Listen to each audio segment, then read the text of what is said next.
जय हिंद साथियों, हमारे परिवार बिहारी क्लासेस में आपका शुभ स्वागत है।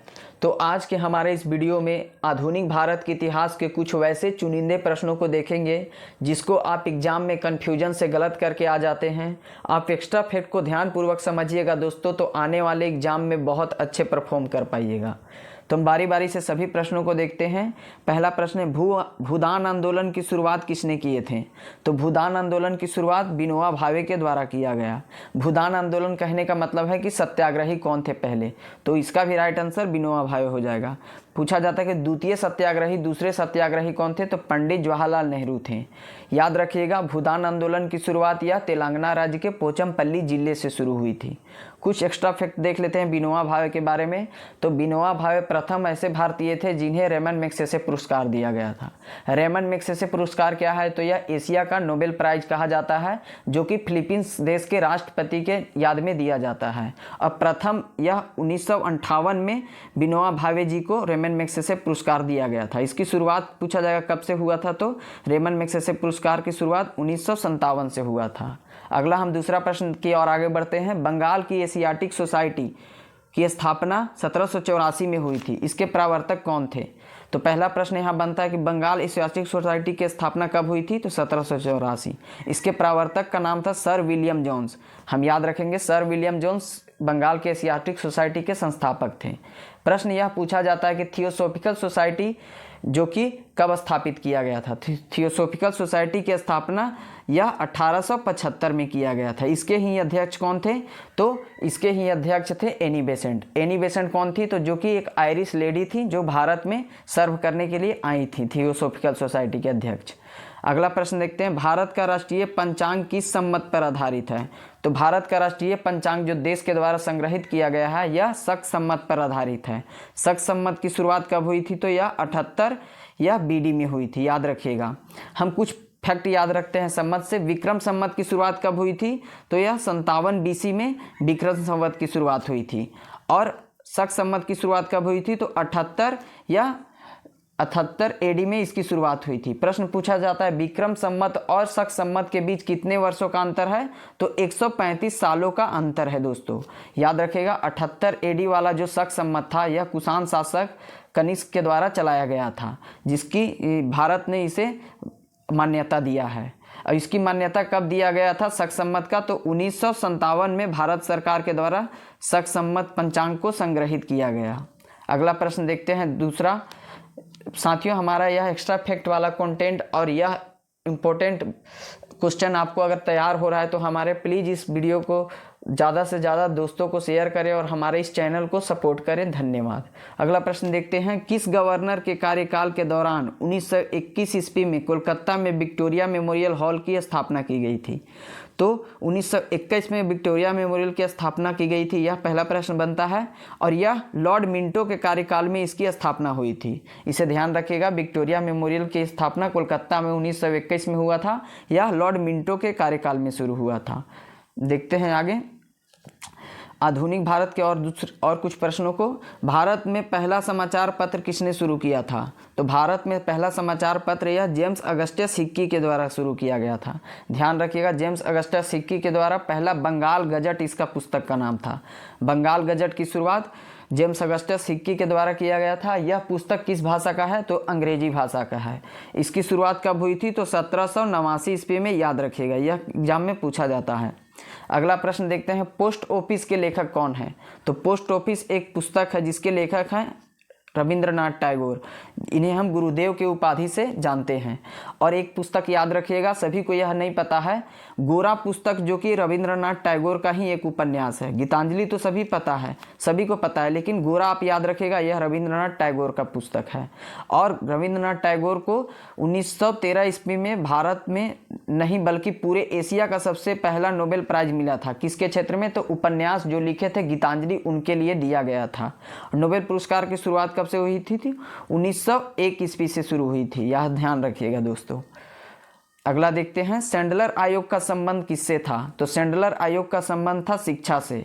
याद रखिएगा, सैंडलर आयोग का संबंध किससे था? तो शिक्षा से। सरदार स्वर्ण सिंह समिति किसके लिए बनाया गया था? तो यह मूल कर्तव्य को जोड़ने के लिए। मूल कर्तव्य कहाँ से लिया गया था? तो रसिया के संविधान से लिया गया था। यह कब जोड़ा गया? 42वें संविधान संशोधन 1976 से जोड़ा गया था। इन सभी फैक्टों को याद रखेगा। सुरेश तेंदुलकर समिति एक पूछा जाता है, यह किसके लिए था? तो यह गरीबी के लिए था दोस्तों। अगला देखते हैं, अमृत बाजार पत्रिका की स्थापना की कौन किए थे? अमृत बाजार पत्रिका की स्थापना यह शिशिर कुमार घोष किए थे। अमीरातुल अखबार की स्थापना कौन किए थे? तो यह राजा राम मोहन राय के द्वारा। अब सम्माद कुमैदी पूछा जाता है। सम्माद कुमैदी और मीरातुल अखबार यह दोनों राजा राम मोहन की पत्रिका थी। और अमृत बाजार पत्रिका यह शिशिर कुमार घोष।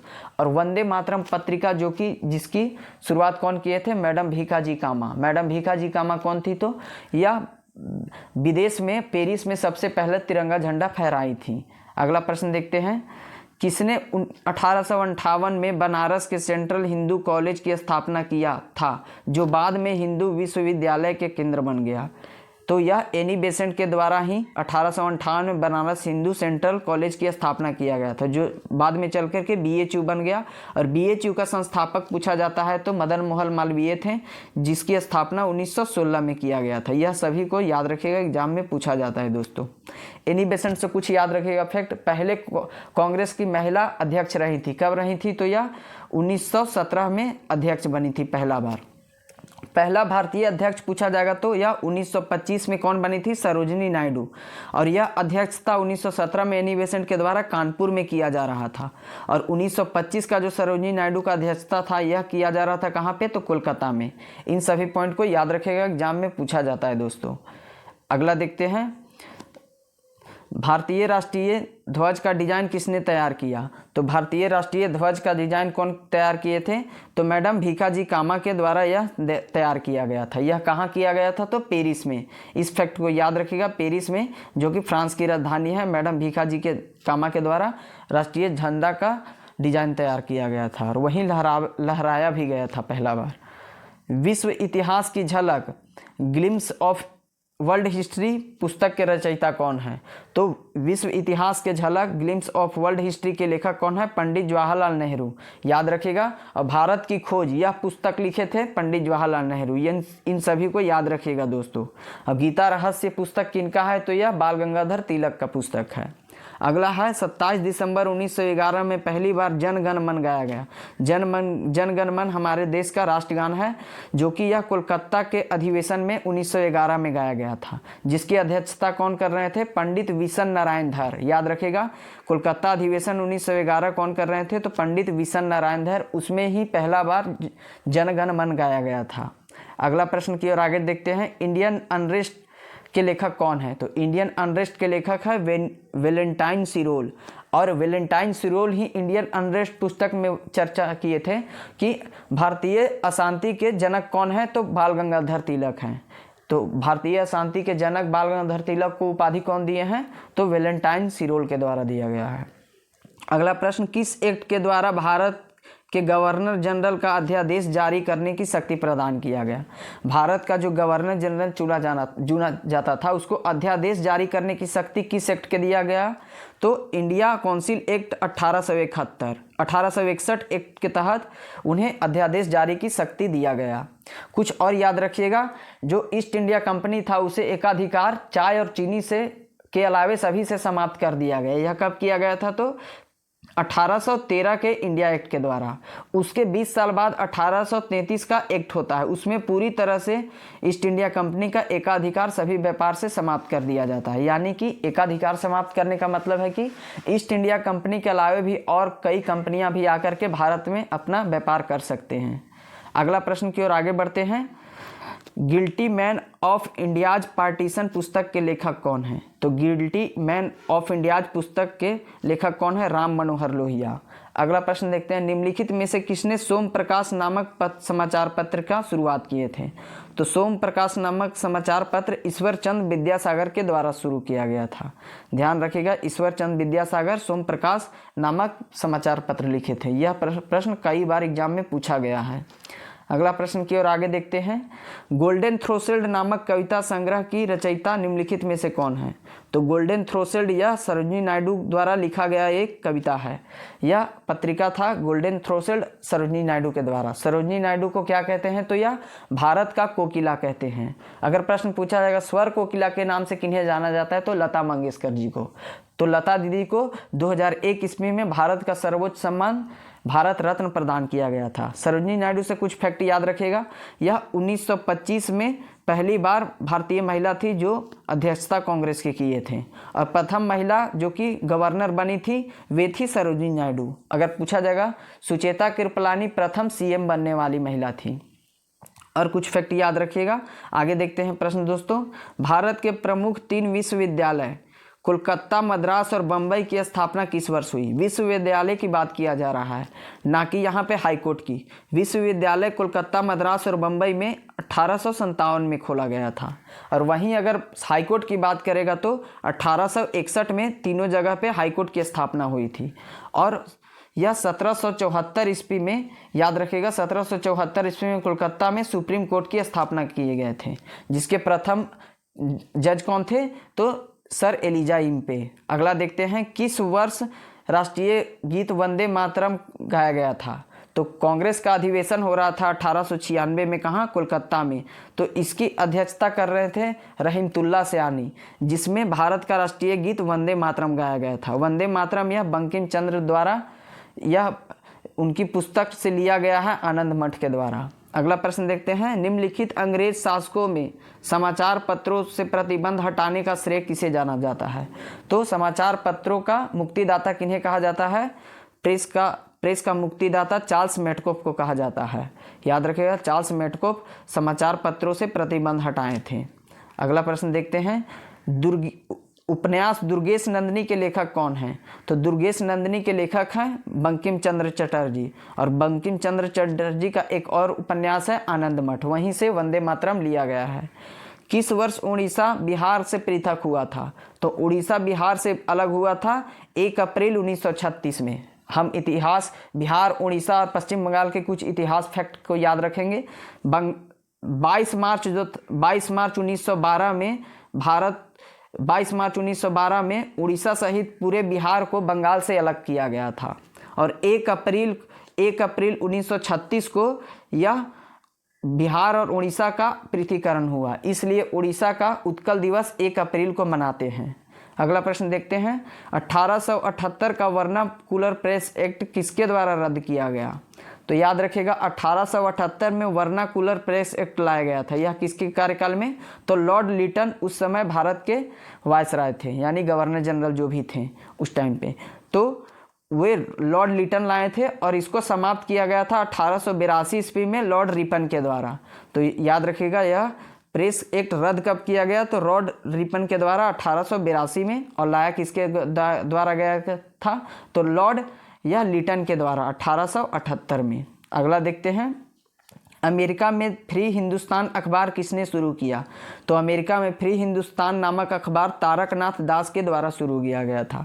और अमेरिका के सैन फ्रांसिस्को में यह स्थापना किया गया था किसका? तो यह सैन फ्रांसिस्को में गदर पार्टी की स्थापना किया गया था। कब? तो यह 1913 ईस्वी में, इसे भी ध्यान रखिएगा। और इसके संस्थापक कौन थे? लाला हरदयाल। अगला प्रश्न देखते हैं साथियों।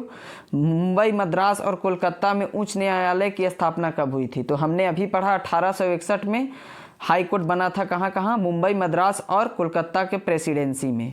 इन सभी फैक्टों को याद रखिएगा, एग्जाम में पूछा जाता है। अगला है, जब भारत को स्वतंत्रता प्राप्त हुई थी यूनाइटेड किंगडम के मुख्य, उसमें पार्टी कौन थे? तो यूके के, यानी इंग्लैंड के उस समय सरकार किनका चल रहा था? तो लेबर पार्टी का सरकार था उस समय। क्लाइमेट एटली इंग्लैंड के प्रधानमंत्री थे। और उससे पहले वर्ल्ड वार चल रहा था, तो उस समय प्रश्न पूछा जाता है कि सेकेंड वर्ल्ड वार के समय इंग्लैंड के प्रधानमंत्री कौन थे? तो विंस्टन चर्चिल थे। और वहीं अमेरिका के राष्ट्रपति का नाम पूछ लिया जाता है तो डी रूजवेल्ट थे। तो हम पहला प्रश्न देख लेते हैं। हिमालय पर्वत एक प्रमुख प्रकार है। पर्वतों के कई प्रकार होते हैं, जिसमें से हिमालय पर्वत वलित पर्वत का एक प्रकार है। याद रखिएगा, नवीन वलित पर्वत हिमालय है। और हिमालय विश्व की सबसे बड़ी पर्वत है। याद रखिएगा, यह प्रश्न पूछा जाता है। विश्व की सबसे लंबी पर्वत श्रृंखला कौन सी है? तो एंडीज पर्वत श्रृंखला है, जो कि दक्षिण अमेरिका महाद्वीप में स्थित है। याद रखें, एंडीज सबसे लंबी है और सबसे बड़ी हिमालय पर्वत है। अगला दूसरा प्रश्न देखते हैं, भारत में सबसे ऊंची पर्वत चोटी कौन सी है? तो गॉडविन ऑस्टिन, जिसे हम केटू के नाम से जानते हैं, यह भारत की सबसे ऊंची चोटी है। यह पीओके में स्थित है। ध्यान रखिएगा, यह पाक ऑक्यूपाइड कश्मीर में स्थित है। और पूर्ण रूप से भारत में अगर पूछा जाएगा कि कौन सी सबसे ऊंची चोटी है, तो कंचनजंगा, जो कि सिक्किम राज्य में स्थित है। भारत में हिमालय की सर्वोच्च चोटी जो कि पूर्ण रूप से भारत में ही है, यह कंचनजंगा सिक्किम में स्थित है। अगला प्रश्न देखते हैं, हिमालय की उत्पत्ति किस भूसन्नति से हुई है? तो हिमालय जो आज खड़ा है, इससे पहले प्राचीन काल में तेथिस सागर वहाँ पे स्थित था, तो तेथिस सागर हमारा राइट आंसर हो जाएगा। अगला प्रश्न देखते हैं दोस्तों, काराकोरम पर्वत श्रेणी का पूर्व नाम क्या है? तो काराकोरम पर्वत श्रेणी का प्राचीन नाम कृष्णागिरी है। सभी को यह आंसर नहीं पता है, लेकिन आप ध्यान रखिएगा, एग्जाम में यहाँ से प्रश्न बनेंगे। काराकोरम का प्राचीन नाम कृष्णागिरी था। अगला प्रश्न देखते हैं, सतलज और काली नदी के बीच हिमालय का कौन सा प्रादेशिक विभाग स्थित है? तो हम बारी बारी से सभी सीक्वेंस को याद रखिएगा। यहाँ पे सिंधु नदी से लेकर के सतलज नदी तक पंजाब हिमालय है, फिर सतलज नदी से लेकर के यहाँ पे है काली नदी, यहाँ पे कुमायूं हिमालय है, और कुमायूं नदी से यहाँ काली नदी से लेकर के तीस्ता नदी के बीच नेपाल हिमालय है, और तीस्ता नदी से लेकर के दिहांग नदी तक यहाँ पे असम हिमालय है। तो यहाँ प्रश्न क्या पूछा गया, सतलज नदी एवं काली नदी के बीच हिमालय कौन सा है? तो सतलज नदी और काली नदी के बीच कौन सा है? तो हमारा यह कुमायूं हिमालय है। कुमायूं हमारा राइट आंसर हो जाएगा। अगला प्रश्न है, काली एवं तीस्ता नदी के बीच हिमालय कौन सी है? तो यहाँ देखेंगे काली नदी है और तीस्ता नदी है, इसके बीच हिमालय है नेपाल हिमालय, तो नेपाल हिमालय हमारा राइट आंसर हो जाएगा। अगर पूछा जाएगा कि यहाँ तीस्ता नदी और दिहांग नदी के बीच कौन सा हिमालय है, तो असम हिमालय है। अगर प्रश्न पूछा जाएगा सिंधु नदी और सतलज नदी के बीच कौन सा हिमालय है, तो पंजाब हिमालय, या फिर इसे कश्मीर हिमालय के नाम से भी जानते हैं। हमारा साथियों, यह एक्स्ट्रा फैक्ट वाला वीडियो और कंटेंट आपको पसंद आ रहा है तो प्लीज़ हमारे इस छोटे से चैनल को सपोर्ट करें और हमारे चैनल को सब्सक्राइब करें। अपने सभी साथियों को यह वीडियो शेयर करें ताकि यह टॉपिक उनका भी क्लियर हो जाए। अगला प्रश्न देखते हैं, किस हिमालय चोटी को सागरमाथा कहते हैं? तो माउंट एवरेस्ट चोटी को नेपाल में सागरमाथा के नाम से जानते हैं। याद रखिएगा, सागरमाथा नेपाल में माउंट एवरेस्ट को कहा जाता है। अगला प्रश्न की ओर आगे बढ़ते हैं, एडमंड हिलेरी तथा तेंजिंग नोर्गे विश्व की सर्वोच्च चोटी माउंट एवरेस्ट पर सर्वप्रथम चढ़े थे। यह किस वर्ष चढ़े थे? यह प्रश्न पूछा गया है। तो 1953 में माउंट एवरेस्ट पे एडमंड हिलेरी और तेंजिंग नोर्गे सर्वप्रथम चढ़े थे। याद रखिएगा, 1953 हमारा राइट आंसर हो जाएगा। अगला प्रश्न, हिमालय पर्वत की एक श्रेणी यराकानयोमा कहाँ स्थित है? तो हिमालय पर्वत श्रेणी का ही एक चोटी है यराकानयोमा, यह म्यांमार बर्मा देश में स्थित है। और जो आज अंडमान निकोबार द्वीप समूह है, यह हिमालय की ही समुद्री चोटी है। उत्तराखंड का सबसे ऊंचा पर्वत शिखर कौन सा है? उत्तराखंड राज्य में हिमालय पर्वत फैला हुआ है। उस उत्तराखंड राज्य में अगर पूछा जाएगा कि सर्वोच्च चोटी कौन सी है, तो वह नंदा देवी हमारा राइट आंसर हो जाएगा। अगला प्रश्न देखते हैं, शिवालिक श्रेणी का निर्माण हुआ है। शिवालिक श्रेणी का निर्माण किस काल में हुआ है? तो सेनेजोइक काल में शिवालिक श्रेणी का निर्माण हुआ है। और सबसे दक्षिणी श्रेणी का नाम भी पूछा जाएगा तो शिवालिक श्रेणी ही होता है आंसर। अगला प्रश्न देखते हैं दोस्तों, निम्नलिखित में से सबसे प्राचीन पर्वत कौन सी है? तो अरावली पर्वत पूरी विश्व की सबसे प्राचीन पर्वत है। अरावली पर्वत की सर्वोच्च चोटी का नाम पूछा जाता है तो गुरु शिखर हमारा राइट आंसर हो जाएगा। यहाँ प्रश्न है, अरावली पर्वत की सर्वोच्च शिखर का नाम क्या है? गुरु शिखर। अगला प्रश्न देखते हैं, भारत में सबसे प्राचीन वलित पर्वतमाला कौन सी थी? तो सबसे प्राचीन वलित पर्वतमाला थी अरावली पर्वत। और सबसे नवीन वलित पर्वत का नाम पूछा जाएगा तो हिमालय पर्वत हमारा राइट आंसर हो जाएगा। अगला प्रश्न देखते हैं, निम्नलिखित में से किस पर्वतमाला को सह्याद्री के नाम से जाना जाता है? तो पश्चिमी घाट, जो कि सह्याद्री के नाम से जाना जाता है, हमारा राइट आंसर पश्चिमी घाट हो जाएगा। अगला प्रश्न देखते हैं, पूर्वी तथा पश्चिमी घाट के श्रेणियों को सम्मिलित स्थल को क्या बोलते हैं? तो पूर्वी घाट और पश्चिमी घाट जहाँ पे मिलते हैं उसे नीलगिरी पहाड़ी के नाम से जानते हैं। यह प्रश्न पूछा जाता है कि पूर्वी घाट और पश्चिमी घाट को सेपरेट कौन सी पहाड़ी करती है? तो नीलगिरी पहाड़ी उसे सेपरेट करती है। और नीलगिरी पहाड़ी की सबसे ऊंची चोटी पूछ दिया जाएगा तो दोदा बेटा नीलगिरी पहाड़ी की सबसे ऊंची चोटी है। अगला प्रश्न, कार्डमम पहाड़ी कहाँ स्थित है? तो कार्डमम पहाड़ी केरल राज्य में स्थित है। याद रखिएगा, कार्डमम पहाड़ी केरल राज्य में स्थित है। और पेरियार राष्ट्रीय उद्यान यह भी केरल राज्य में स्थित है। और पेरियार नदी जो कि अरब सागर में गिरती है यह केरल राज्य में स्थित है। अगला प्रश्न, गिरनार पहाड़ी किस राज्य में स्थित है?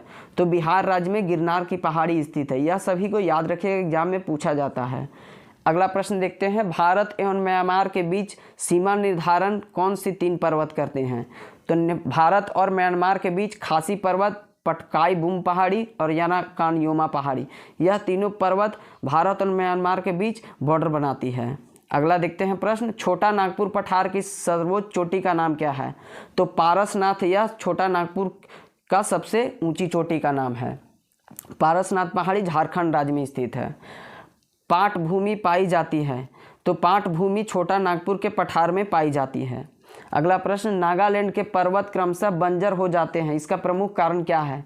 नागालैंड के जो पर्वत है वहाँ पे बंजर जमीन पाया जाता है, वहाँ उसकी मेन कारण है झूम की खेती। झूम की खेती वह खेती होती है जहाँ पे पेड़ों को काट करके कृषि किया जाता है और अगले 2-3 साल के बाद जब वह बंजर जमीन हो जाता है तो कहीं और स्थानांतरित होकर के वहाँ पेड़ पौधों को काट करके वहाँ झूम की खेती की जाती है। इसके तदुपरांत नागालैंड की पर्वत है जो बंजर हो गई है।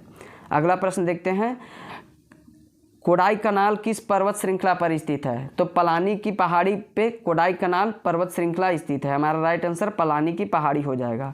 अगला प्रश्न देखते हैं, गुरु शिखर चोटी किस राज्य में स्थित है? तो गुरु शिखर चोटी राजस्थान में या अरावली की सबसे सर्वोच्च चोटी है। सिरोही पहाड़ी कहाँ अवस्थित है? तो तमिलनाडु राज्य में सिरोही की पहाड़ी स्थित है। अगला प्रश्न देखते हैं, नर्मदा एवं ताप्ती नदी के मध्य स्थित कौन सी पहाड़ी है? तो नर्मदा नदी बहती है और उसके नीचे ताप्ती नदी बहती है। याद रखिएगा, नर्मदा और ताप्ती नदी के बीच सतपुड़ा पर्वत स्थित है।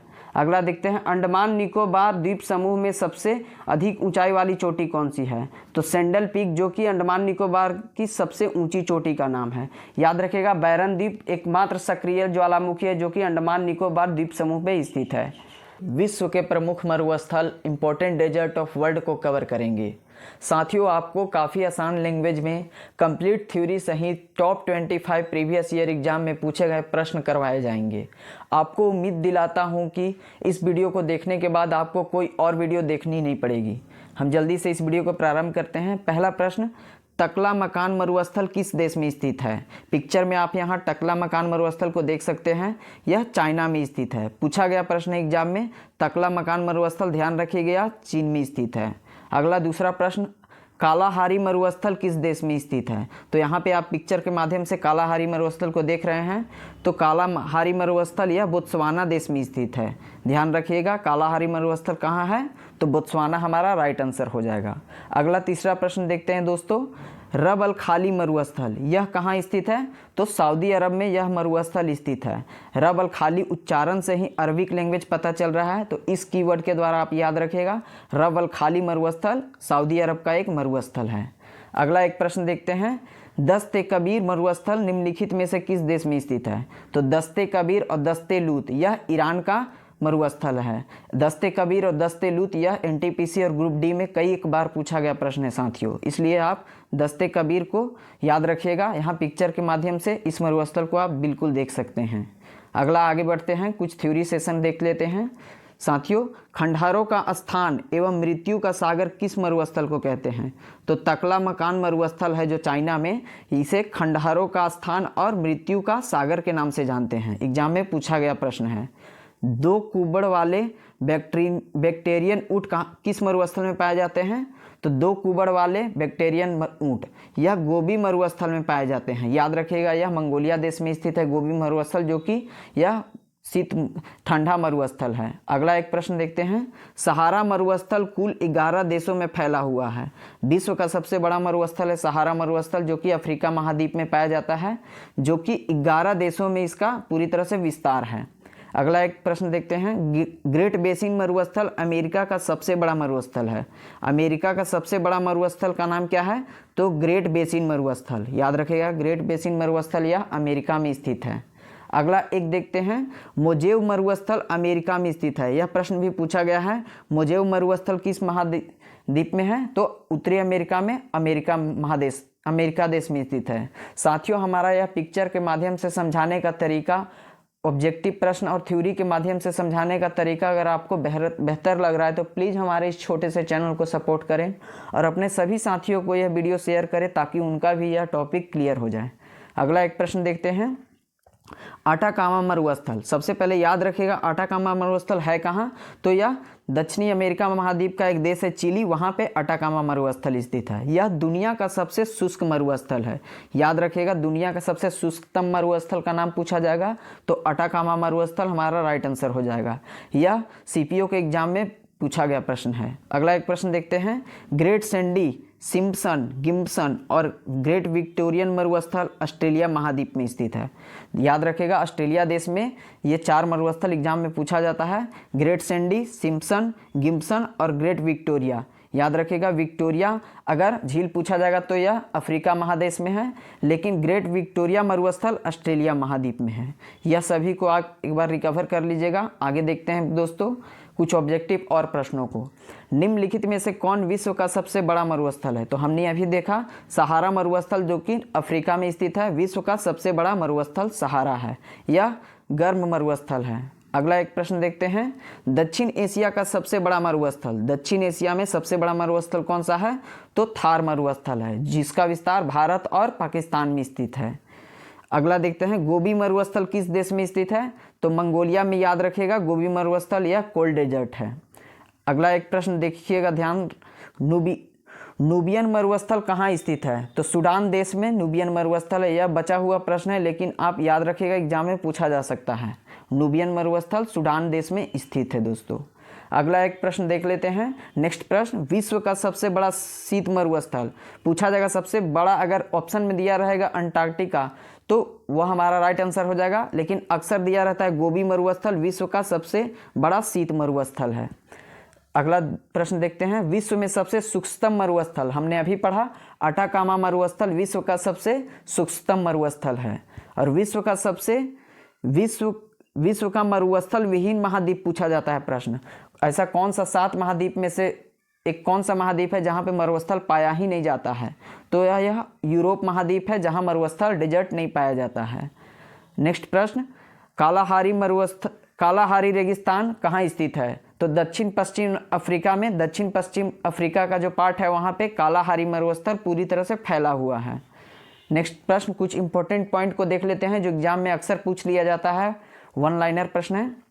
दुनिया का सबसे बड़ा मरुस्थल कौन सा हो जाएगा, तो अंटार्कटिका जो कि ठंडा मरुस्थल है। उसके बाद अगर ऑप्शन में दिया रहेगा तो सहारा मरुस्थल हो जाएगा। दुनिया का सबसे बड़ा गर्म मरुस्थल पूछ दिया जाएगा तो यह सहारा मरुस्थल है। दुनिया का सबसे बड़ा ठंडा मरुस्थल अंटार्कटिका और दुनिया का सबसे बड़ा गर्म मरुस्थल सहारा मरुस्थल है।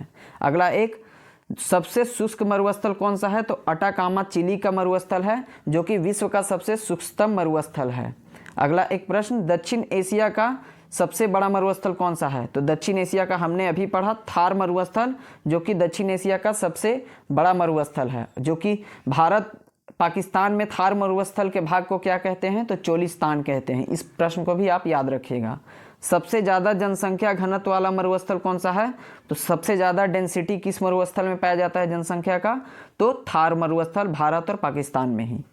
किस महाद्वीप में एक भी मरुस्थल नहीं है, तो हमने अभी देखा यूरोप महाद्वीप में एक भी मरुस्थल नहीं है।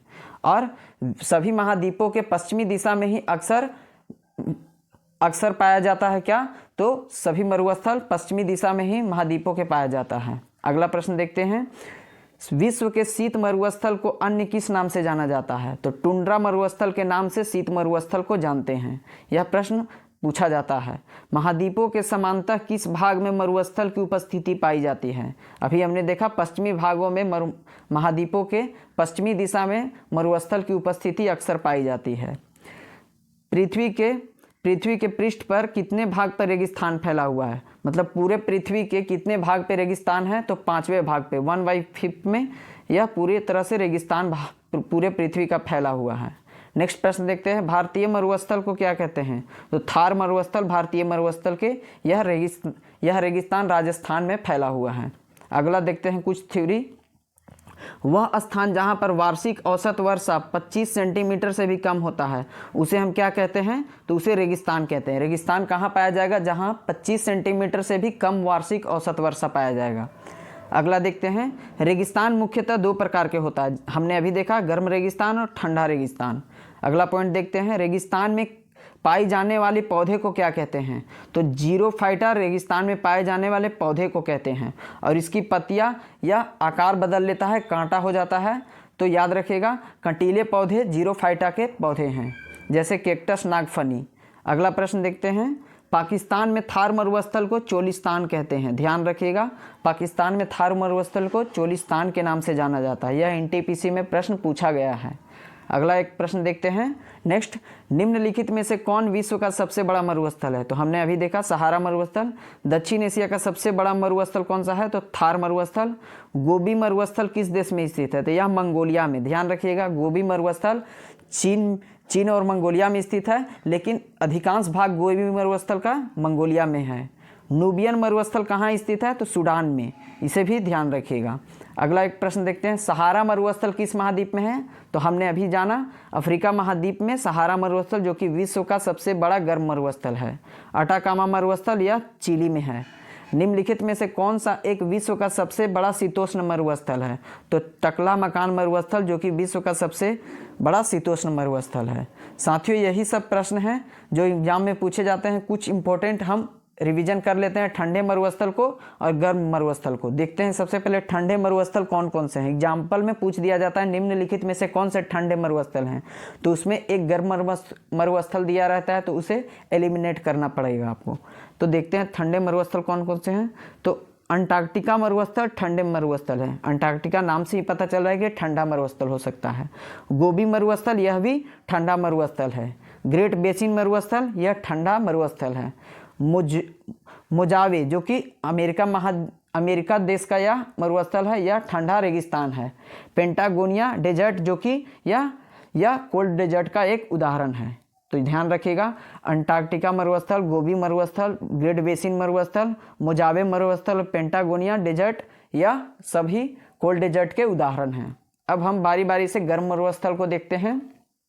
सहारा मरुस्थल अफ्रीका महाद्वीप में ही स्थित है, यह गर्म मरुस्थल है। उसके बाद कालाहारी मरुस्थल है दोस्तों। दस्ते लूत और दस्ते कबीर, यह दोनों याद रखिएगा, यह गर्म मरुस्थल का उदाहरण है। यह दोनों दस्ते लूत और दस्ते कबीर किस देश में है? तो ईरान में स्थित है। यह दोनों को भी ध्यान रखिएगा। थार मरुस्थल भारत और पाकिस्तान में, यह गर्म मरुस्थल है।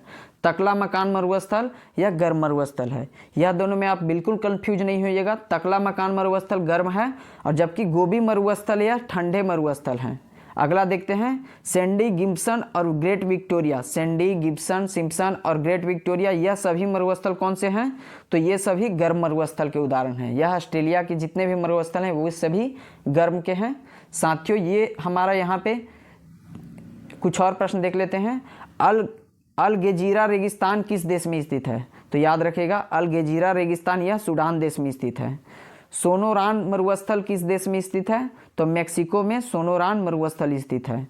पेंटागोनिया अर्जेंटीना में स्थित है।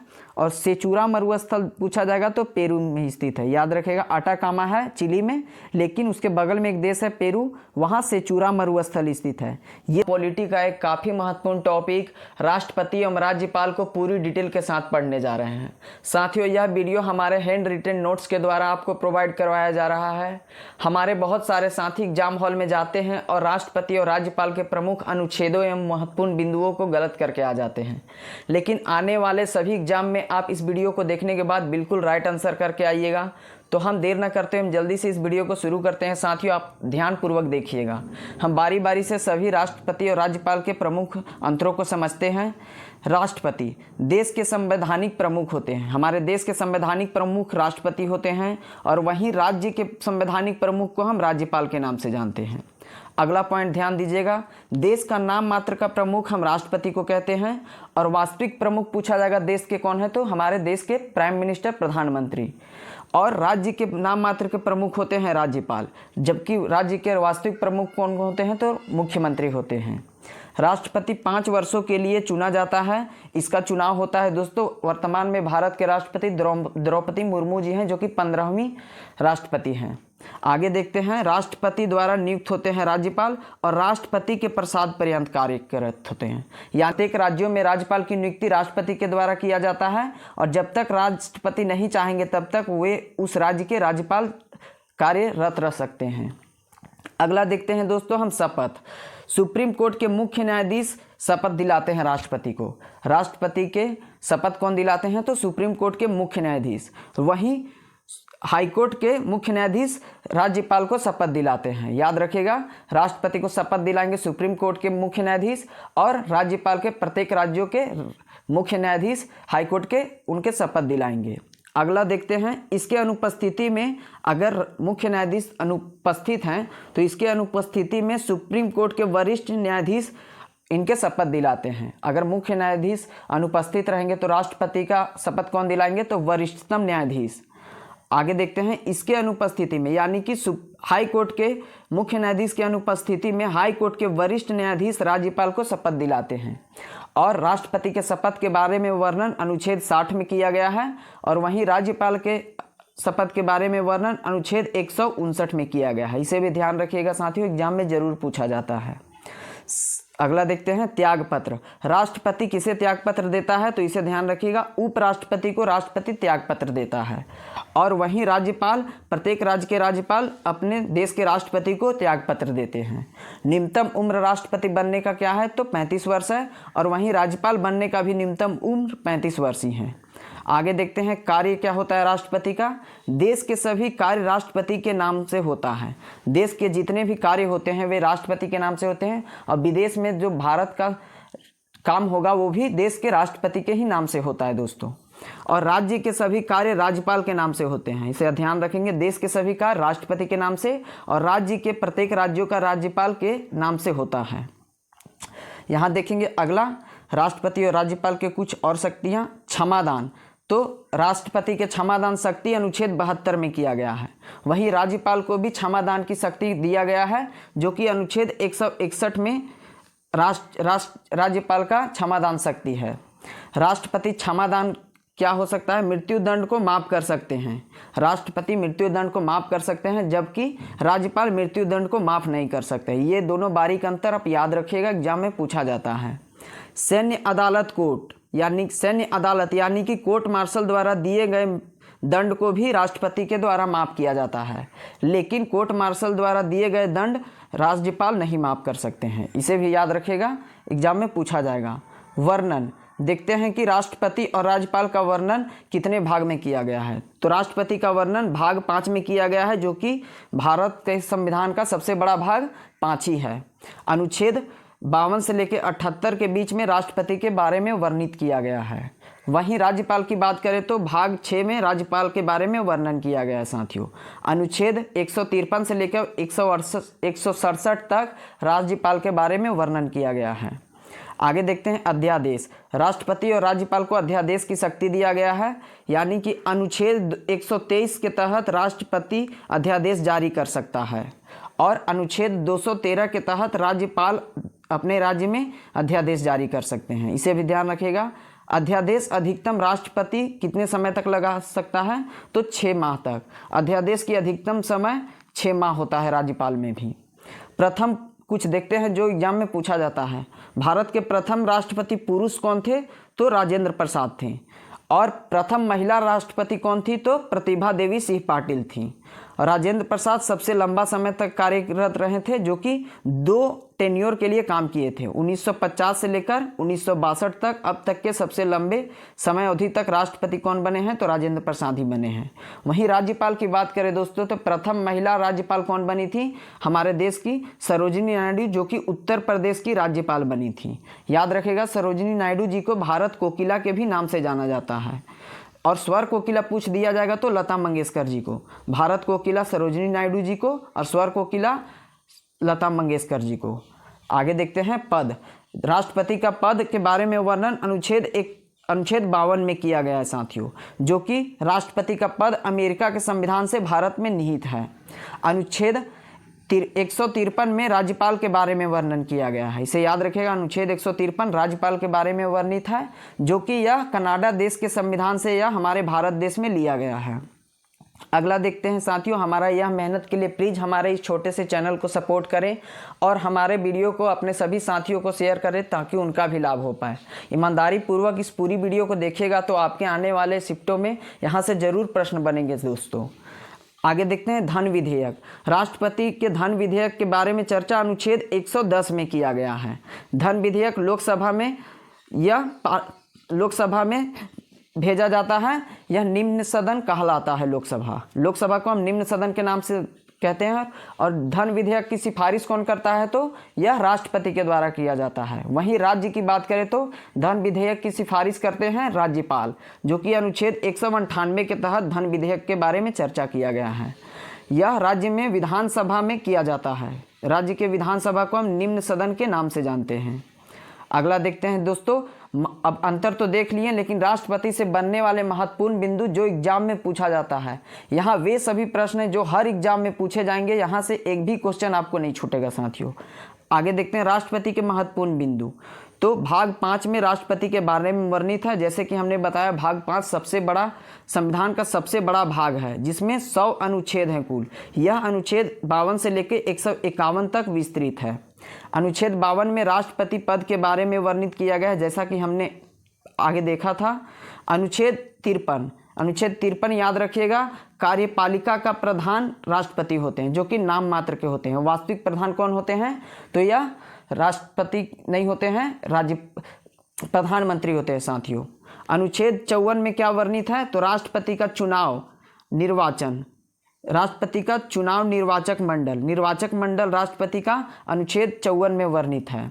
आगे देखते हैं राष्ट्रपति निर्वाचक मंडल में कौन कौन भाग लेते हैं, यानी कि राष्ट्रपति बनाने के लिए कौन कौन भाग लेते हैं उसके चुनाव में। तो राष्ट्रपति का चुनाव भारतीय निर्वाचन आयुक्त के द्वारा किया जाता है, जो कि संसद के दोनों सदनों एवं राज्य विधानसभा के निर्वाचित सदस्य, यानी कि संसद के दोनों सदन यानी कि लोकसभा और राज्यसभा के जो सिर्फ निर्वाचित सदस्य राष्ट्रपति के निर्वाचक मंडल के हिस्से हैं। और हमारे देश के यूटी यानी कि दिल्ली, पुदुचेरी, जम्मू एंड कश्मीर, जहाँ पे विधानसभा है, वहाँ के विधानसभा के निर्वाचित सदस्य ही सिर्फ राष्ट्रपति के निर्वाचन में भाग लेते हैं। याद रखिएगा, निर्वाचक मंडल राष्ट्रपति कौन कौन भाग लेते हैं, तो दोनों सदन के निर्वाचित सदस्य और 3 यूटी है, दिल्ली, पुदुचेरी और जम्मू कश्मीर। यहाँ विधानसभा का प्रावधान किया गया है। यहाँ के निर्वाचित सदस्य जो भाग लेंगे, मनोनीत सदस्य राष्ट्रपति के निर्वाचक मंडल में नहीं होते हैं। आगे देखते हैं दोस्तों, भारत के वह राष्ट्रपति जो पहली बार चुनाव हार गए लेकिन दूसरी बार निर्विरोध चुने गए थे। भारत के वह राष्ट्रपति जो पहला बार चुनाव लड़े थे तो हार गए थे, लेकिन दूसरी बार निर्विरोध राष्ट्रपति चुने गए थे। उनका नाम था नीलम संजीव रेड्डी। याद रखिएगा, एग्जाम में ऐसा प्रश्न बनता है। अगला पॉइंट देखते हैं, भारत का प्रथम मुस्लिम राष्ट्रपति कौन थे, तो डॉक्टर जाकिर हुसैन थे भारत के प्रथम मुस्लिम राष्ट्रपति। इनको कार्यकाल के दौरान ही इनकी मृत्यु हो गई थी, जिसके बाद कार्यवाहक प्रथम राष्ट्रपति बने थे वीवी गिरी। आगे देखते हैं दोस्तों, राष्ट्रपति तथा उपराष्ट्रपति के अनुपस्थिति में सुप्रीम कोर्ट के मुख्य न्यायाधीश कार्यवाहक राष्ट्रपति बनते हैं। लेकिन याद रखेगा, पहला कार्यवाहक राष्ट्रपति सुप्रीम कोर्ट के जज कौन बने थे, तो जस्टिस मोहम्मद हिदायतुल्लाह। इसे याद रखेगा, जस्टिस मोहम्मद हिदायतुल्लाह प्रथम कार्यवाहक राष्ट्रपति बने थे, जो कि मुख्य न्यायाधीश थे। आगे देखते हैं महाभियोग, जिसे हम कहते हैं इम्पीचमेंट का प्रावधान अनुच्छेद 61 में किया गया है साथियों। महाभियोग सिर्फ राष्ट्रपति के लिए यह शब्द का प्रयोग किया जाता है। महाभियोग के द्वारा राष्ट्रपति को अपने पद से हटाया जाता है। यह संविधान के उल्लंघन करने के आधार पर राष्ट्रपति को हम महाभियोग के द्वारा हटा सकते हैं। अमेरिका के संविधान से महाभियोग का प्रावधान हमारे देश में लिया गया है। याद रखिएगा, अमेरिका के संविधान से महाभियोग लाया गया है।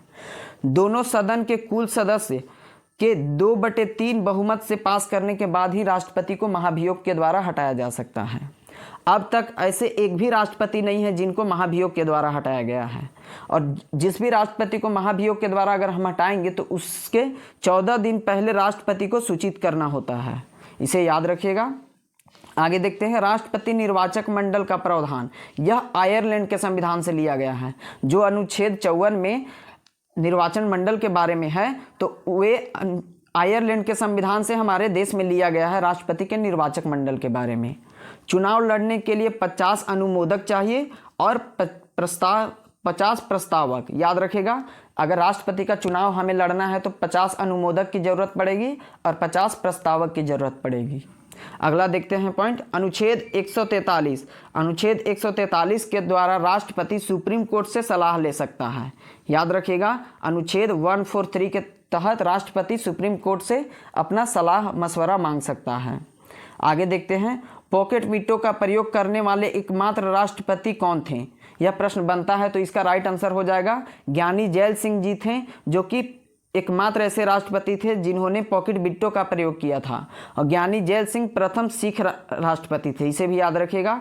और ज्ञानी जैल सिंह वे एकमात्र पॉकेट वीटो का प्रयोग किए थे। वे किस विधेयक पे? तो डाक अधिनियम विधेयक पे किए थे, इसे याद रखिएगा। यह 1986 में लाया गया था। यह पूछा जाता है, ज्ञानी जैल सिंह जब पॉकेट वीटो का प्रयोग किए थे उस समय भारत के प्रधानमंत्री कौन थे? तो हमारे देश के प्रधानमंत्री राजीव गांधी थे, इसे याद रखिएगा दोस्तों। अगला देखते हैं पॉइंट, अनुच्छेद 55। यह भी प्रश्न काफ़ी बार पूछा गया है। अनुच्छेद 55 किससे संबंधित है? तो राष्ट्रपति के निर्वाचन प्रक्रिया से संबंधित है अनुच्छेद 55। अगला देखते हैं अनुच्छेद 56, राष्ट्रपति का कार्यकाल, जो कि 5 वर्षों का होता है। आगे की ओर बढ़ते हैं दोस्तों, कौन से राष्ट्रपति जो द्वितीय चरण के मतगणना में जीत गए थे? दूसरा बार गणना काउंटिंग किया गया था तो जीत गए थे वीवी गिरी, जो कि कार्यवाहक राष्ट्रपति भी थे, इन्हें याद रखिएगा, जाकिर हुसैन के मृत्यु के बाद। आगे देखते हैं, यहाँ हमने देखा प्रथम कार्यवाहक राष्ट्रपति वीवी गिरी थे जाकिर हुसैन की मृत्यु के पश्चात। द्रौपदी मुर्मू, जो कि अभी भारत के 15वीं राष्ट्रपति है, उनके बारे में कुछ फैक्ट याद रखते हैं जो एग्जाम में पूछा जाने की पूरी संभावना है। तो 15वीं राष्ट्रपति हैं द्रौपदी मुर्मू जी, जिनका संबंध यह उड़ीसा के मयूरभंज जिले से संबंधित है। यह पूर्व में झारखंड के गवर्नर भी रह चुकी हैं। और सबसे युवा राष्ट्रपति पूछा जाएगा तो द्रौपदी मुर्मू जी हैं। और पहला एसटी यानी कि जनजातीय आदिवासी महिला कौन थी राष्ट्रपति? तो द्रौपदी मुर्मू। आज़ादी के बाद जन्मी राष्ट्रपति द्रौपदी मुर्मू जी हैं। यह किन्हें पराजित करके राष्ट्रपति बनी थी? तो यशवंत सिंह को, इसे याद रखिएगा दोस्तों। आगे की ओर बढ़ते हैं, राष्ट्रपति की नियुक्ति शक्ति। राष्ट्रपति किन किन पदों को नियुक्ति प्रदान करती है, इसे याद रखिएगा। तो पहला प्रधानमंत्री, हमारे देश के प्रधानमंत्री होते हैं, उनको नियुक्ति करने का शक्ति किसके पास है? तो हमारे देश के राष्ट्रपति के पास है। उनके साथ ही हमारे देश के अन्य मंत्रियों की भी नियुक्ति राष्ट्रपति के द्वारा किया जाता है। राजदूत एम्बेसडर होते हैं, उनकी नियुक्ति भी राजदूत की नियुक्ति राष्ट्रपति के द्वारा किया जाता है। सीएजी, जिसे हम नियंत्रक एवं महालेखा परीक्षक कहते हैं, कंपेट्रोनल ऑडिटर जनरल ऑफ इंडिया, यह अनुच्छेद 148 में सीएजी के बारे में प्रावधान किया गया है। हमारे देश के सीएजी को नियुक्ति राष्ट्रपति के द्वारा ही किया जाता है। उसके बाद आगे बढ़ते हैं दोस्तों, 5वां एजी, अटॉर्नी जनरल ऑफ इंडिया, महान्यायवादी की नियुक्ति राष्ट्रपति के द्वारा किया जाता है। अटॉर्नी जनरल के बारे में अनुच्छेद 76 में वर्णन किया गया है।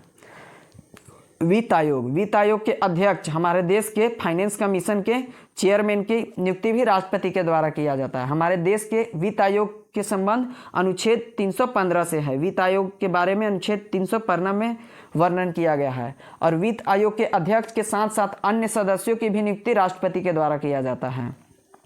निर्वाचन आयोग के अध्यक्ष एवं उनके अन्य सदस्यों की नियुक्ति राष्ट्रपति के द्वारा किया जाता है। निर्वाचन आयोग के बारे में संबंधित अनुच्छेद है 324। निर्वाचन आयोग का संबंध 324 अनुच्छेद से है। आगे की ओर बढ़ते हैं दोस्तों, 8वां शक्ति देख लेते हैं। एससी आयोग के अध्यक्ष की नियुक्ति कौन करते हैं? तो यह राष्ट्रपति के द्वारा किया जाता है। एससी आयोग के बारे में प्रावधान अनुच्छेद 338 में किया गया है। आगे देखते हैं, एसटी आयोग के अध्यक्ष की भी नियुक्ति राष्ट्रपति के हाथों में है। यह अनुच्छेद 338 के ए में निहित है। आगे देखते हैं, राष्ट्रीय पिछड़ा वर्ग आयोग के अध्यक्ष, उसकी भी नियुक्ति राष्ट्रपति के द्वारा किया जाता है अनुच्छेद 338 के बी में। ये सभी इंपॉर्टेंट है जो एग्जाम में बिल्कुल आने की संभावना है। एग्जामिनर ये सब आगे वाले शिफ्टों में जरूर पूछेगा दोस्तों। आगे देखते हैं, अल्पसंख्यक वर्ग आयोग के अध्यक्ष की नियुक्ति राष्ट्रपति के द्वारा किया जाता है। हमें पता है राज्यपाल और उपराज्यपाल की नियुक्ति भी राष्ट्रपति के द्वारा किया जाता है। और सुप्रीम कोर्ट के मुख्य न्यायाधीश एवं अन्य न्यायाधीशों की नियुक्ति भी राष्ट्रपति के हाथों में है। जो शपथ लेते हैं मुख्य न्यायाधीश राष्ट्रपति के, उनकी भी नियुक्ति राष्ट्रपति ही करता है दोस्तों। हाई कोर्ट के न्यायाधीशों की नियुक्ति भी राष्ट्रपति के द्वारा ही किया जाता है। जनजातीय क्षेत्र और अनुसूचित जनजातीय क्षेत्र की घोषणा यह राष्ट्रपति के हाथों में है। कौन सा क्षेत्र जनजातीय क्षेत्र कहलाएगा, कौन सा क्षेत्र अनुसूचित जनजातीय क्षेत्र कहलाएगा, इसकी घोषणा राष्ट्रपति ही करते हैं। आगे देखते हैं अनुच्छेद 85, लोकसभा का सत्र आहूत करने की शक्ति राष्ट्रपति के हाथों है। यह अनुच्छेद 85 में वर्णित है। और लोकसभा का सत्रावसान और लोकसभा को भंग यानी कि शुरू और भंग राष्ट्रपति ही करेंगे। और सत्रावसान यानी कि भंग करना। लोकसभा के सत्र का स्थगन करने की शक्ति, इसे याद रखिएगा, लोकसभा अध्यक्ष को है। हमारे देश के लोकसभा अध्यक्ष के लोकसभा के सत्र को स्थगन करने की शक्ति लोकसभा अध्यक्ष को दिया गया है। अनुच्छेद 111 संबंधित है राष्ट्रपति के वीटो शक्ति से। राष्ट्रपति को वीटो शक्ति प्रदान किया गया है। यह अनुच्छेद 111 में निहित है। आगे की ओर बढ़ते हैं। सर्वाधिक उम्र के राष्ट्रपति, तो हमारे देश के सर्वाधिक उम्र के राष्ट्रपति अब तक शंकर दयाल शर्मा जी बने हुए, जो सबसे उम्र वाले थे राष्ट्रपति। आगे देखते हैं राष्ट्रपति शासन, यह अनुच्छेद 356 से संबंधित है। किसी भी राज्य में राष्ट्रपति शासन लगेगा तो वह अनुच्छेद 356 के तहत और राज्यपाल के सिफारिश पे लगेगा। और प्रथम बार पूछा जाएगा कि राष्ट्रपति शासन किस राज्य में लगा था, तो वह पंजाब राज्य में 1951 में ही लग गया था। सर्वाधिक बार पूछा जाएगा कि राष्ट्रपति शासन किस राज्य में लगा है दोस्तों, तो जम्मू कश्मीर में सर्वाधिक बार लगा है। यहाँ पे यह सभी महत्वपूर्ण बिंदु थे जो राष्ट्रपति के बारे में आने वाले एग्जाम में पूछे जाएंगे। और यही सब हैं जो काफ़ी महत्वपूर्ण हैं। आगे देखते हैं राज्यपाल के बारे में कुछ महत्वपूर्ण बिंदु जो एग्जाम में पूछा जाता है। देखते हैं राज्यपाल के बारे में भाग 6 में वर्णन किया गया है। केंद्र सरकार के तरफ से कार्य हर एक राज्य में कौन करता है, तो राज्यपाल करता है, गवर्नर। राज्यपाल के बारे में वर्णन कनाडा के संविधान से हमारे देश में लिया गया है। हमारे देश के प्रथम महिला राज्यपाल कौन थी, तो सरोजिनी नायडू जी थी। सरोजिनी नायडू जी का एक कथन था दोस्तों, यह सोने की पिंजड़े में बंद तोते के समान है। राज्यपाल सरोजिनी नायडू कहे थे, राज्यपाल यह एक सोने के पिंजड़े में बंद तोते के समान है। पूछा जाएगा, याद रखिएगा। अनुच्छेद 153 में यह राज्यपाल के पद के बारे में वर्णन किया गया है। याद रखिएगा, 153 अनुच्छेद राज्यपाल के पद के बारे में वर्णित है। और वेतन राज्यपाल को कितना मिलता है, तो 3.5 लाख यानी 3,50,000 रुपया वेतन राज्यपाल गवर्नर को दिया जाता है। यह वेतन किस पे भारित होता है, तो राज्य का संचित निधि है उसके द्वारा राज्यपाल को वेतन दिया जाता है। आगे देखते हैं, अगर एक राज्यपाल 2 राज्यों के राज्यपाल हैं तो वे दोनों राज्यों के द्वारा उनका वेतन मिलता है। इसे भी याद रखिएगा, बारीक अंतर है। अनुच्छेद 154 कार्यपालिका का प्रधान जो राज्यपाल होता है, राज्य के कार्यपालिका का प्रधान राज्यपाल होता है, जो कि नाम मात्र का होता है। लेकिन वास्तविक प्रधान पूछा जाएगा तो मुख्यमंत्री राज्य का होता है। देखते हैं राज्यपाल को भी नियुक्तियां की शक्ति दिया गया है। तो राज्यपाल मुख्यमंत्री की नियुक्ति करता है। जो चीफ मिनिस्टर होते हैं उनकी नियुक्ति राज्यपाल के द्वारा ही किया जाता है। अन्य मंत्री जो कि मुख्यमंत्री के सहित अन्य मंत्री होते हैं, वे मुख्यमंत्री के सलाह पर राज्यपाल के द्वारा नियुक्त किया जाता है। महाधिवक्ता जो राज्य में महाधिवक्ता होते हैं, उनकी नियुक्ति भी राज्यपाल करते हैं। राज्य लोक सेवा आयोग के अध्यक्ष एवं सदस्यों की नियुक्ति राज्यपाल के द्वारा किया जाता है। और विश्वविद्यालय जो यूनिवर्सिटी के कुलपति चांसलर होते हैं, उनकी नियुक्ति भी राज्यपाल ही करते हैं। इसे याद रखिएगा दोस्तों, नोट में याद रखिएगा। राज्यपाल जिस राज्य में कार्यरत हैं उसी राज्य का निवासी नहीं होना चाहिए। यह काफ़ी महत्वपूर्ण बिंदु है, क्योंकि जिस राज्य के वे निवासी है उस राज्य के वे राज्यपाल नहीं बन सकते हैं। यह हमारे संविधान में लिखा गया है। तो अभी आने वाले समय में बहुत सारे एग्जाम होने हैं दोस्तों। पहला प्रश्न पूछा गया, स्वराज आम जनता के लिए होना चाहिए, केवल वर्गों के लिए नहीं। प्रसिद्ध सूत्र की घोषणा किसने की? तो प्रश्न यह पूछा जा रहा है, स्वराज आम जनता के लिए होना चाहिए, केवल कुछ वर्गों के लिए नहीं। यह कथन किनका है? तो इस प्रश्न का राइट आंसर हो जाएगा CR दास। हमारा ऑप्शन ए हमारा राइट आंसर होगा। CR दास जी का पूरा नाम था चित्तरंजन दास। ध्यान रखिएगा, चित्तरंजन दास जी को देशबंधु के नाम से जानते हैं। और सुभाष चंद्र बोस के राजनीतिक गुरु कौन थे? तो चित्तरंजन दास थे। यही भी याद रखिएगा। और दीनबंधु अगर पूछा जाएगा कि दीनबंधु किन्हें कहते हैं, तो CF एंड्रूज को दीनबंधु के नाम से जानते हैं। और देश बंगबंधु के नाम से किन्हें जाना जाता है? तो शेख मुजीबुर रहमान, जो कि बांग्लादेश के प्रथम प्रधानमंत्री थे। और बांग्लादेश के पिता किन्हें कहा जाता है? तो शेख मुजीबुर रहमान को ही। और वर्तमान में बांग्लादेश की जो प्राइम मिनिस्टर है शेख हसीना, वे शेख मुजीबुर रहमान की बेटी ही हैं। याद रखिएगा दोस्तों। आगे एक बात याद रखिएगा, 1923 ईस्वी में मोतीलाल नेहरू और चित्तरंजन दास मिलकर के स्वराज पार्टी की स्थापना किए थे। आगे प्रश्न देखते हैं 2। प्रश्न नंबर दूसरा, 12वीं पंचवर्षीय योजना का कार्यकाल क्या है? तो 12वीं पंचवर्षीय योजना, ब से 12वीं पंचवर्षीय योजना और बा से 2012 से लेकर 17 तक इसका कार्यकाल चला था। और यह 12वीं पंचवर्षीय योजना अंतिम पंचवर्षीय योजना था। इसको हटा करके अब नीति आयोग लाया गया। तो नीति आयोग 1 जनवरी 2015 को लागू किया गया। यह प्रधानमंत्री हमारे देश के नरेंद्र मोदी द्वारा लागू किया गया। वर्तमान में नीति आयोग के अध्यक्ष कौन है? तो हमारे देश के प्राइम मिनिस्टर होते हैं नरेंद्र मोदी, वर्तमान में नीति आयोग के अध्यक्ष हैं। बात करें प्रथम पंचवर्षीय योजना के अध्यक्ष कौन थे? तो उस समय देश के प्रधानमंत्री पंडित जवाहरलाल नेहरू थे, वे थे अध्यक्ष। बारी बारी से कुछ प्रश्न देख लेते हैं पंचवर्षीय योजना का। तो 1951 से 1956 तक प्रथम पंचवर्षीय योजना चला था। उस समय हैराल्ड डोमल मॉडल पे आधारित था प्रथम पंचवर्षीय योजना। इसमें कृषि पे विशेष ध्यान दिया गया था दोस्तों। दूसरा था 1956 से लेकर के 1961 तक, यह पीसी महान लोबिस के मॉडल पे आधारित था। इसमें उद्योग धंधा पे काफ़ी ध्यान दिया गया। बड़े बड़े 3 फैक्ट्री खोला गया भारत में। पहला देख लेते हैं भिलाई स्टील प्लांट, जो कि रूस के सहयोग से खोला गया था। और दूसरा steel plant Rourkela steel plant खोला गया था, जो कि उड़ीसा राज्य में स्थित है। इसके सहयोग के लिए जर्मनी देश का सहयोग लिया गया था।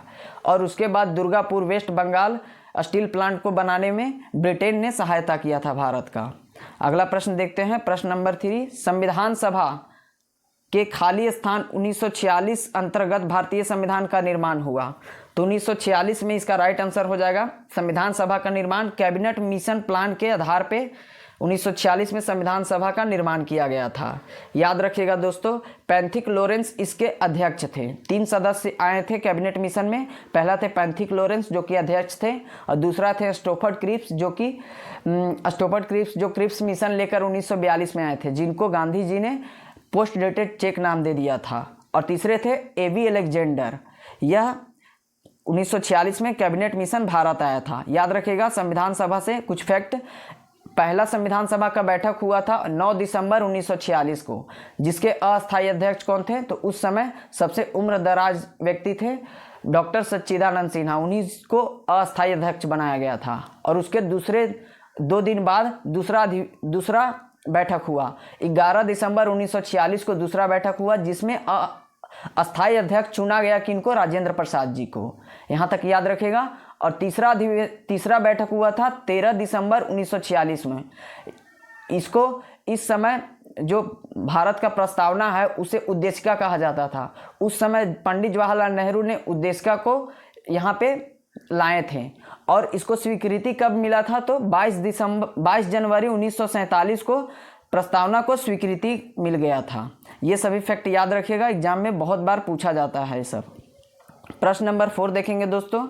विश्व स्वास्थ्य संगठन WHO की स्थापना कब हुई थी? वर्ल्ड हेल्थ ऑर्गेनाइजेशन की स्थापना 1948 में हुई थी दोस्तों। हमारा राइट आंसर 1948 हो जाएगा। पूछा जाएगा कि WHO के वर्तमान अध्यक्ष कौन है? तो टेड्रोस गैब्रियल वर्तमान में अध्यक्ष हैं इसके। और इसका मुख्यालय कहाँ है? तो WHO का मुख्यालय जेनेवा स्विट्जरलैंड में है। अगला प्रश्न देखते हैं दोस्तों। हमारा यह एक्स्ट्रा फैक्ट और पिक्चर के माध्यम से समझाने का तरीका अगर आपको पसंद आता है साथियों, तो प्लीज़ हमारे इस छोटे से चैनल को सपोर्ट करें और अपने सभी साथियों को यह वीडियो शेयर करें ताकि उनका भी लाभ हो पाए। प्रश्न 5वां देखते हैं। चर्चित किताब हेमलेट किसके द्वारा लिखी गई थी? तो हेमलेट पुस्तक के रचयिता ऑप्शन ए हमारा राइट आंसर हो जाएगा, विलियम शेक्सपियर। हेमलेट के लेखक हैं विलियम शेक्सपियर, जो कि अंग्रेजी पुस्तक के बहुत बड़े राइटर हैं। याद रखिएगा इनका एक रोमियो एंड जूलियट पुस्तक है, जो कि काफ़ी एग्जाम में पूछा जाता है। यह शेक्सपियर के द्वारा लिखा गया पुस्तक है। अगला प्रश्न, भेड़ के प्रथम क्लोन का नाम क्या है? तो इसका बहुत सारे साथियों को यह राइट आंसर पता होगा। भेड़ का प्रथम क्लोन डॉली कहा जाता है। डॉली नाम था भेड़ के प्रथम क्लोन का। अगर पूछा जाएगा कि बछड़ा का प्रथम क्लोन का नाम क्या था? तो गंगा। याद रखेगा गंगा, जो कि बछड़ा का प्रथम क्लोन था गाय का। अगला प्रश्न 7 देखते हैं। भारतीय रिजर्व बैंक के प्रथम गवर्नर कौन थे? तो इसका राइट आंसर ऑप्शन बी हमारा होगा, सर ओस्बोर्न स्मिथ, जो थे भारतीय रिजर्व बैंक के प्रथम गवर्नर थे। अगर भारतीय गवर्नर पूछा जाएगा रिजर्व बैंक के पहले कौन थे? तो CD देशमुख भारतीय गवर्नर थे। वर्तमान में गवर्नर पूछा जाएगा तो शक्तिकांत दास आरबीआई के गवर्नर हैं।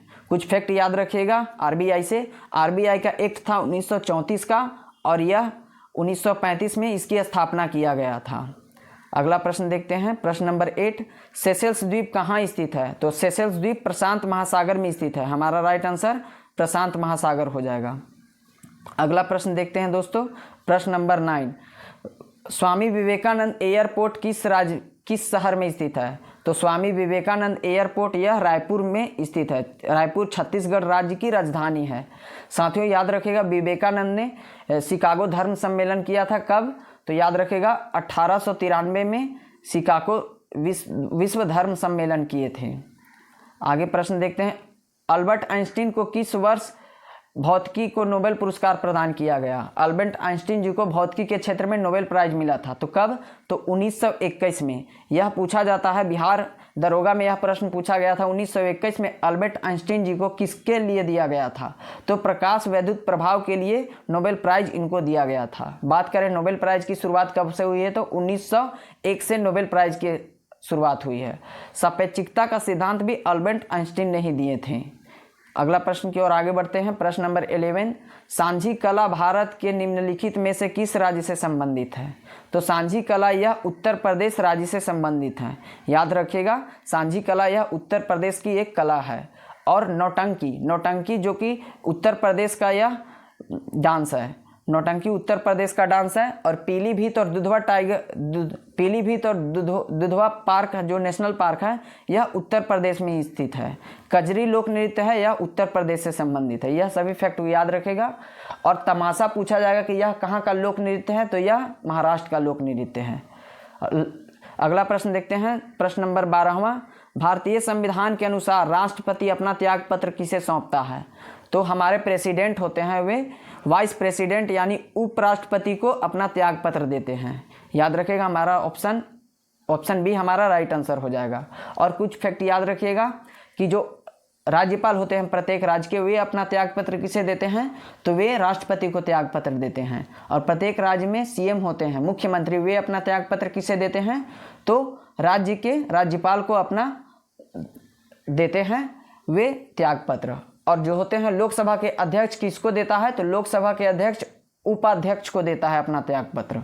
अगला प्रश्न देखते हैं, निम्नलिखित में से किस नदी पर पोलावरम सिंचाई परियोजना बनाई गई है? तो इस प्रश्न का राइट आंसर हमारा हो जाएगा ऑप्शन बी, गोदावरी नदी पे पोलावरम सिंचाई परियोजना बनाई गई है साथियों। अगला प्रश्न 15 देखते हैं, उबेर कप का संबंध किससे है?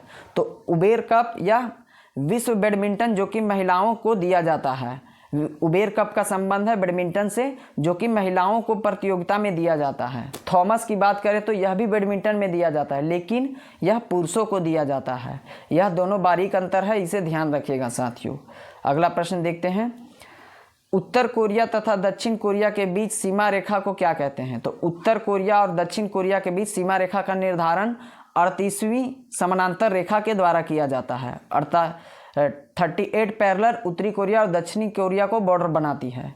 और 49 जो कि है कनाडा और या यूएसए के बीच। रेड क्लिफ जो है भारत और पाकिस्तान और भारत और बांग्लादेश के बीच। 17वीं समानांतर 17 पैरेलल रेखा है यह उत्तरी वियतनाम और दक्षिणी वियतनाम।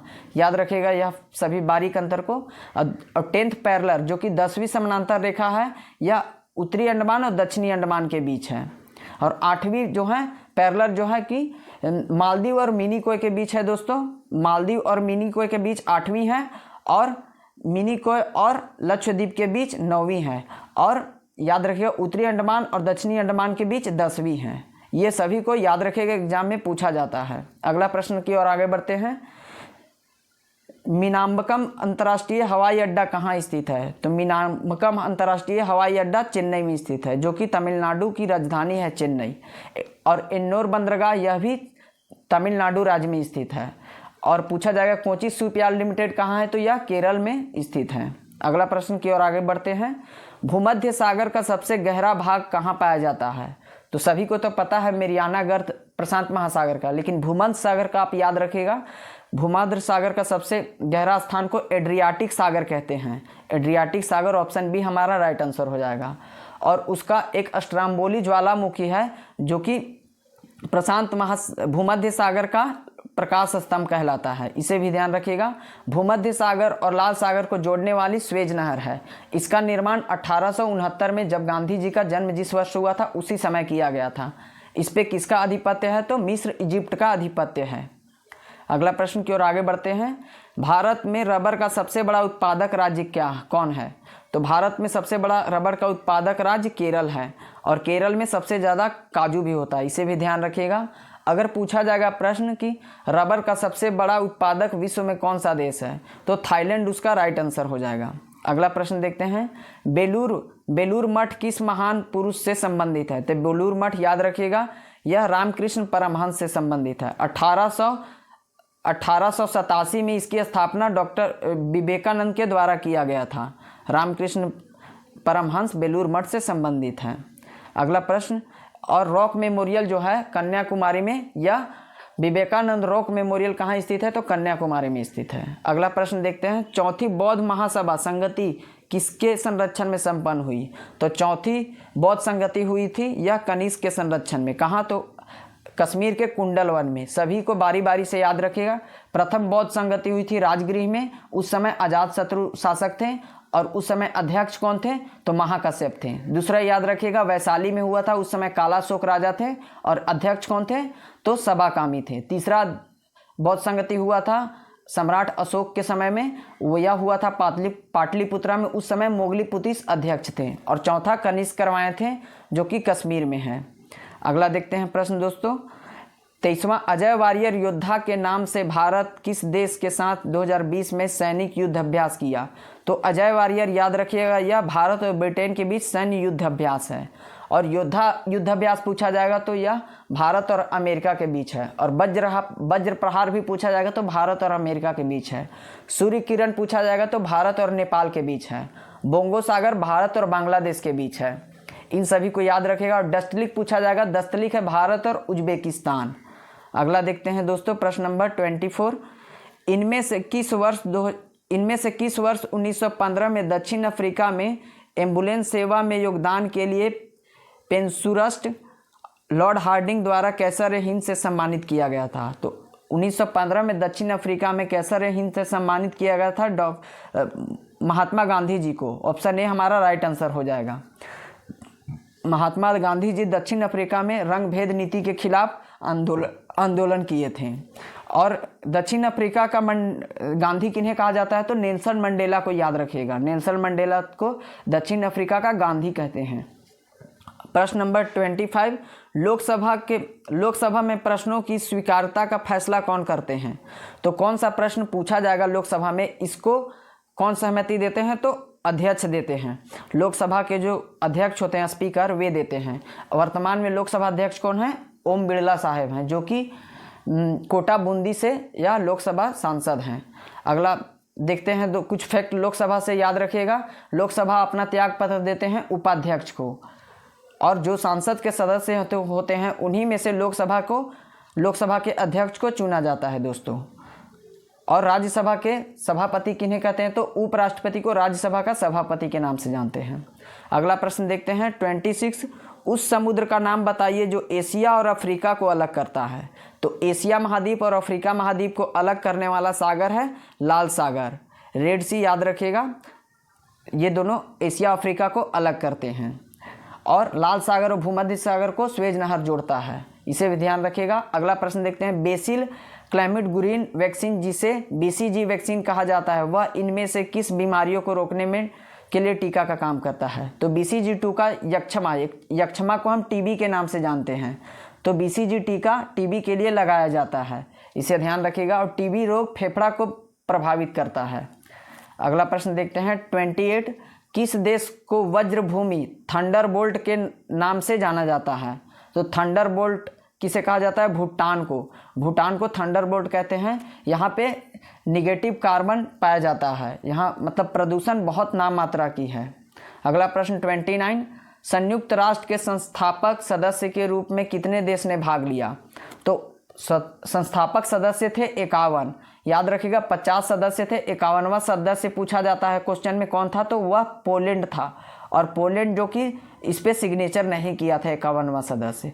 और 24 अक्टूबर 1945 को इसकी स्थापना हुई थी। तो संयुक्त राष्ट्र दिवस कब मनाया जाता है, तो 24 अक्टूबर को मनाया जाता है। अगला प्रश्न देखते हैं, बेलग्रेड में हुए प्रथम गुटनिरपेक्ष सम्मेलन में कितने प्रतिनिधि थे। तो बेलग्रेड का प्रथम गुटनिरपेक्ष सम्मेलन हुआ था, इसमें 25 सदस्य थे। यह सम्मेलन कब हुआ था पूछा जाएगा, तो 1961 में हुआ था दोस्तों। इसमें गुटनिरपेक्ष देश के सदस्य भाग लिए थे बेलग्रेड के प्रथम अधिवेशन में।